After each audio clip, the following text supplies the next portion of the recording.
Hello and welcome to Public Key, the new podcast from Chainalysis. This is your host, Ian Andrews. Last week there was big news when the U.S. Department of Treasury, Office of Foreign Assets Control, announced sanctions against Task Force Rusich, a Russian paramilitary organization affiliated with the Wagner Group. So this week I'm joined by my colleague, Andrew Fierman, who's Head of Sanctions Strategy for Chainalysis, so we can better understand what's going on here. Chainalysis recently reported that since the start of the war in Ukraine, 54 pro-Russian groups have collectively solicited cryptocurrency donations worth over $2.2 million. It's believed that they're using these funds to procure supplies and weapons for military action in Ukraine. After the episode, if you'd like to go deeper on this topic, check out the show notes for the link to the Chainalysis blog. All right, today we've got an exciting one. I'm joined by my colleague, Andrew Fierman. Welcome to the show, Andrew. How you doing? Good. How are you, Ian? Terrific. Excited to talk about this topic.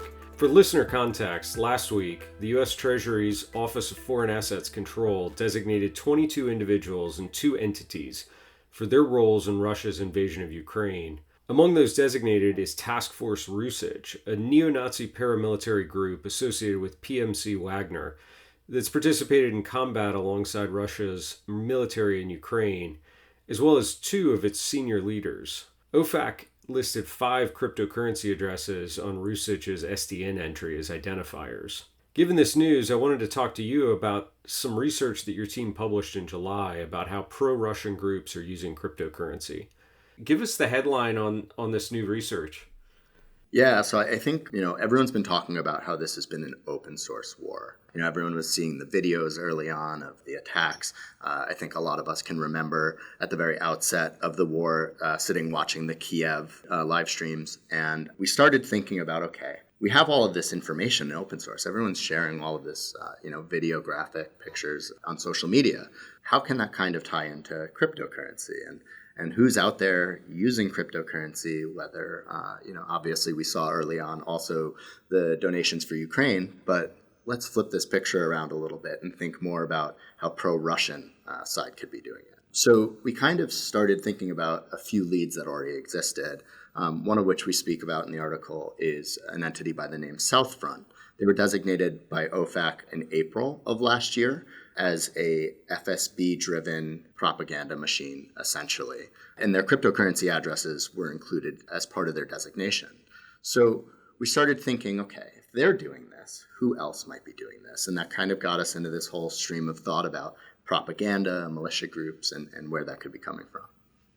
This is fascinating. The idea of an open source war, it really is true. Like, technology has permeated the war front. You think back to something like the conflict in Vietnam 50 years ago, and you had journalists, who were sending back to newspapers that were printed, stories days later. We're watching this live, kind of streaming to our phones. I know personally I've spent the last few months kind of waking up every day and looking at Twitter and then at various other news sources kind of to see what's happened overnight in the conflict. What was the big takeaway here? Are pro-Russia militia groups actually using crypto to fund some of their activities?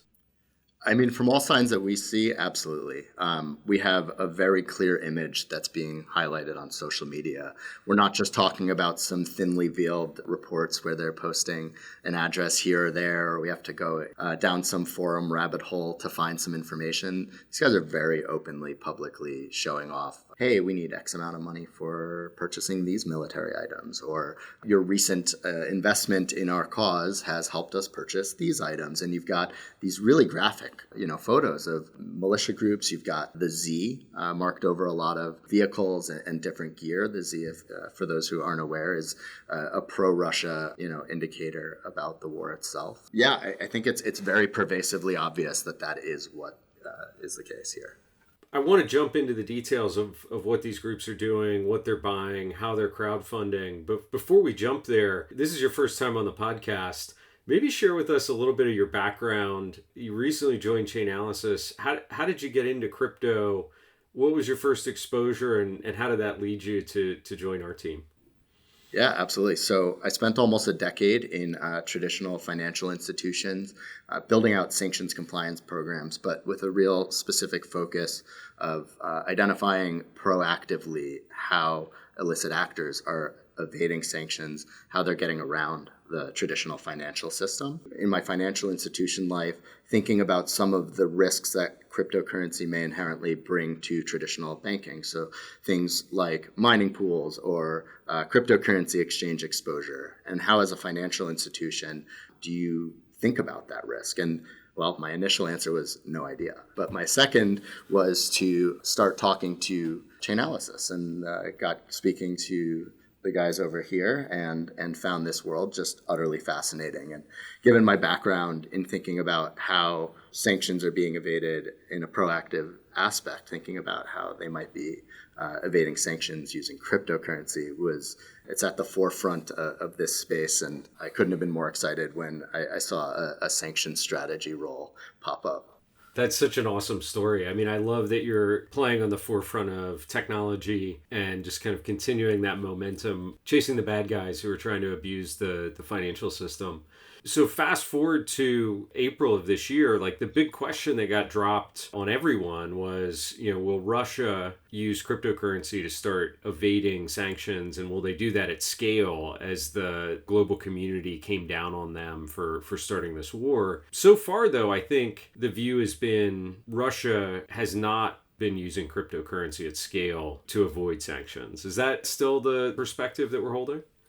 Yeah, I mean, like you said, at scale, it is really difficult to use cryptocurrency to evade sanctions, given the transparency of the blockchain. Yeah. But with that said, it's also these actors have been facilitating, money laundering through traditional financial institutions for decades. So for these Russian oligarchs, this is nothing new for them. So it's not an instant shift where they suddenly are finding themselves on a sanctions list and need to find an entirely new way to move their money. They've been using shell companies for decades. And so you can see that, as recently in the Panama Papers, where there was a lot of that being discussed just a few years ago.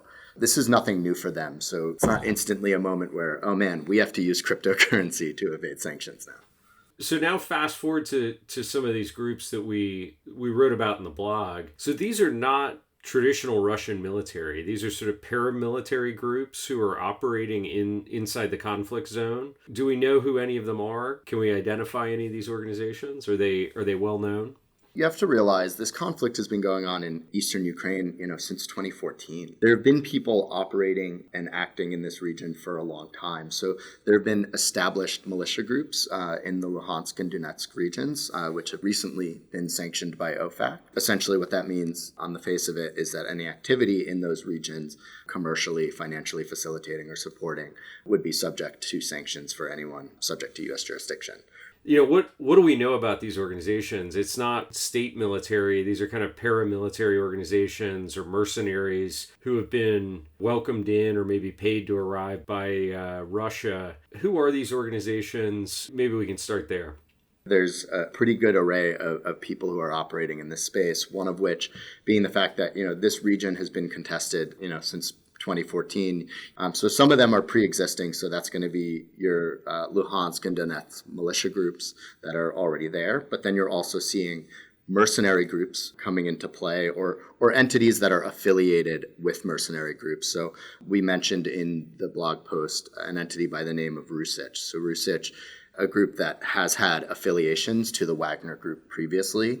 And, they're very clearly posting, on their social media what kind of donations they're taking, through cryptocurrency and pictures of the materials that they're purchasing and how they're using it. This was one of the things that blew me away in the blog. We'll link to that in the show notes. Folks are posting almost like shopping lists with prices attached to them. I mean, what are they trying to buy?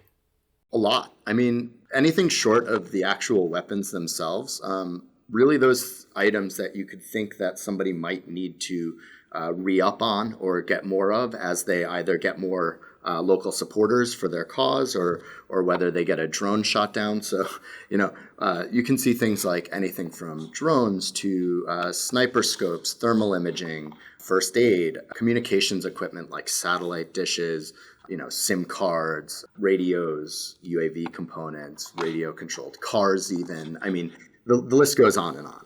It's like a poorly run Kickstarter campaign, right? It's like, hey, here's a component shopping list. I'll deliver on my project in a couple of years. Just help me buy this stuff. It's pretty amazing. There was like a 200,000 rubles for UAV components. Pretty cheap, all things considered, right? A ruple's currently about 2 cents in US dollar denomination. So 200,000 rubles, about $3,400 to rebuild their UAV, their drone strike capability. It's not big dollar donations, right? We're not talking hundreds of millions of dollars, but I would imagine, relatively modest donations. They're also advertising their successes, right? We're seeing some of the actions they're taking once these components have been supplied, right? Yeah, and to that point, it's not like they're sitting here purchasing tanks or Right. rocket launchers. So it's not actually the big dollar items that are making the impact for these militia groups. What they need are those core components of radios. So, I mean, think about what 15 handheld radios does. It helps 15 different units, however big, from one person to 5 to I don't know how many people use a radio, but enough of people that's making a communication point for those 15 people now. And those radio components cost next to nothing. You got coordination across a battlefield, right? You go from uncoordinated militia, basically, to one that's probably much more sophisticated and difficult to deal with. The amazing thing, kind of drawing it back to crypto, is we can see all these donations happening on chain because the militia groups are advertising their donation addresses, right? We can see these wallets and we can trace all the funds coming in. Give us a sense of scale here. Like, is this a couple people? Is it thousands of people, hundreds of thousands of people? How big is the enthusiasm supporting some of these groups? We've identified so far 54 entities that kind of fall into these two categories, either, militia support or propaganda. Firstly, obviously, there are these 54 accounts, but then dozens and dozens of accounts resharing these posts. So there are other groups that are also supporting the efforts that these few that are soliciting donations via crypto, across the board. And we're not talking about, accounts with 100 followers. Some of these have 10, 20, 30,000. Some of them have hundreds of thousands. When we talk about scale, I think for anyone operating in the eastern region of Ukraine right now probably has a good eye on this. And so the 54 accounts is actually the receiving side. These are the people who are collecting funds. I would imagine they're getting donations of all sizes, from a few dollars, few $100s to thousands, tens of thousands in terms of the scale of the donations that are being made. Yeah, exactly. So we're seeing, a wide array, like you said, and it depends on these accounts. Like we mentioned earlier, the amount that they're actually receiving doesn't need to be that much to be really impactful. And in these instances, we're looking at, maybe $20,000, $30,000, $40,000 that they may be receiving, but it's coming from a lot of different people. Yeah. And as you mentioned, there's some pretty prominent individuals who are actually promoting this fundraising, right? So in the blog, we talk about this guy, Alexander Zhukovsky. Can you tell us a little bit more about who that is and what his involvement's been? He is a Russian national that was recently designated by OFAC. Upon his designation, OFAC explicitly stated that he's used social media to solicit donations for the Russian imperial movement, which is an entity that had been sanctioned by OFAC a few years back. When we got to social media and saw his social media account, he's sitting on there saying, urgent collection for armored protection, posting a picture of a bulletproof vest and saying, hey, listen, if you want to help donate to get these bulletproof vests to the right people, go to this website for this entity by the name Terricon. That led us down a whole nother path.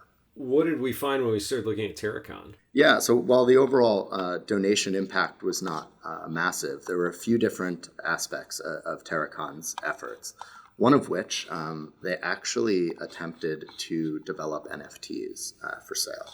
Now, what we saw ultimately was a lot to do about nothing, which is that they were shut down before any of them received bids. So they didn't really make it very far on that front, but they are still soliciting donations just basically via a variety of different cryptocurrency addresses. You mentioned NFTs a second ago. So this organization was actually going to mint and sell NFTs as a way to raise funds?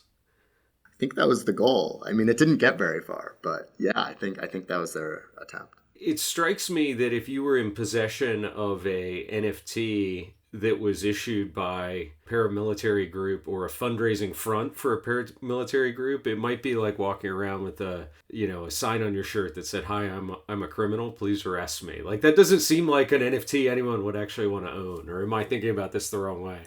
No, I mean, that was going to be my point, is like, who would actually want to buy that thing?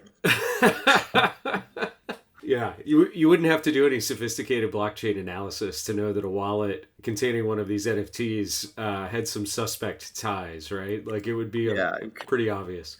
Now, we also drew some connections here to Southfront. Maybe even catch the audience up on who Southfront is, and then what was their involvement in this whole fundraising scheme.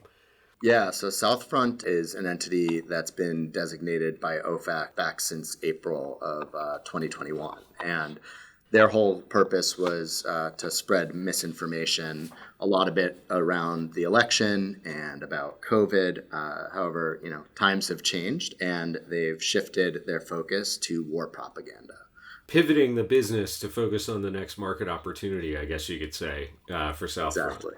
So if we add up kind of this collected efforts here, across these 54 wallets, I think we say in the blog, it's a bit more than $2 million of crowdsourced fundraising, which in some contexts, we compare it to, say, the Lazarus attacks on Axie Infinity or some of the other kind of major cryptocurrency thefts we've seen, quite a bit smaller. But for me, I went and looked at the shopping list and I kind of did the math. Like, the things they're attempting to purchase to resupply the paramilitary groups, $2 million is going to go a long way.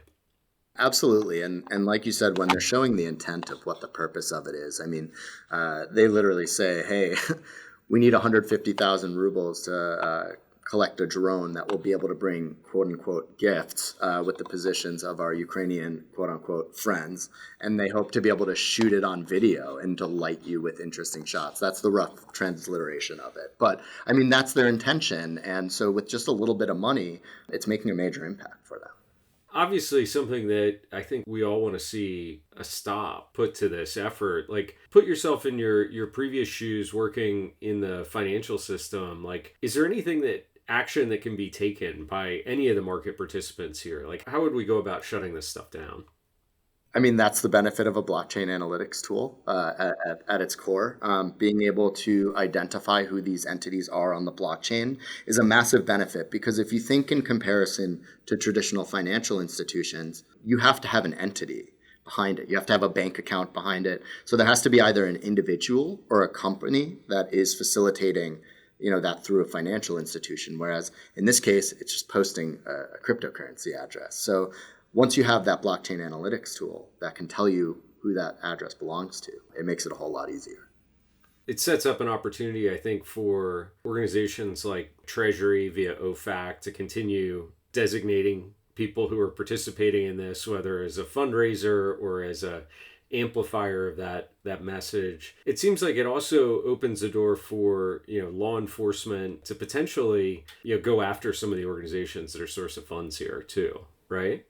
Yeah, absolutely. And I mean, at the end of the day, that's another benefit of the blockchain is its transparency shows you every single address that has been sending the donations into those accounts and everywhere that they're sending the money from receiving those donations outwards. So it does provide some actionable intelligence. I hope our friends in government around the world are keeping an eye on this, and it'd be terrific to take this whole fundraising operation offline. Andrew, thanks for joining us today.